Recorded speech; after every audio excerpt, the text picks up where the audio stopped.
my message to the nation and Modi ji. Half of the country is sleeping, just like Jyoti Begal. Not interested. దేశభక్తి సగానికి సగం మంది లేదని చెప్పొచ్చు.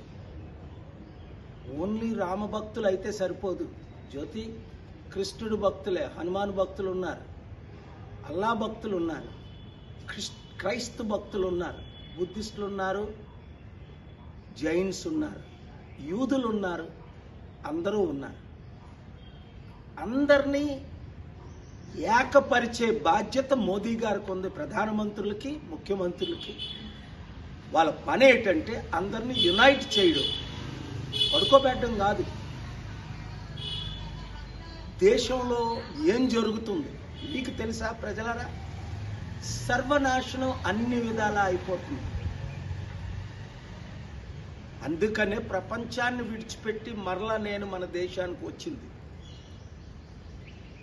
దేశ ఎకానమీ, దేశ సెక్యులరిజం, దేశ డెమోక్రసీ, దేశంలో ఉన్న ప్రజలందరూ కొంతమంది భయభ్రాంతులు చేస్తున్నారు, కొంతమంది ఎక్కువ మంది భయంతో ఆక్కాలు చేస్తున్నారు. ఏమవుతుంది సార్ మన దేశంలో?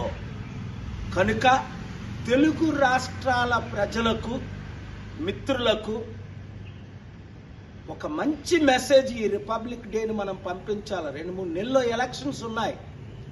మన తెలుగు సత్తా, దైవ సత్తా, మన ఐకమత్యం పార్టీలకు అతీతంగా, అందుకే నేను విశాఖపట్నం ఎంపీగా నిలబడుతున్నాను. అందరూ మద్దతు ఇవ్వండి. పార్లమెంట్లో బిల్లులు పెట్టాలి, దేశాన్ని మార్చాలి. మరలా బ్రిటిష్తో యుద్ధం చేసి ఏ విధంగా స్వాతంత్రాన్ని మనం సంపాదించుకున్నామో, అందరికీ స్వాతంత్రం వచ్చినంత వరకు, అంబేద్కర్ ఆశయాలు నెరవేర్చినంత వరకు గాంధీ శాంతి మార్గంలో మనం నడవాలి. లేవండి, నిద్రలో నుండి లేవండి, దేశాన్ని, రాష్ట్రాన్ని రక్షించండి. నాతో చేతులు కలపండి. Thank you very much.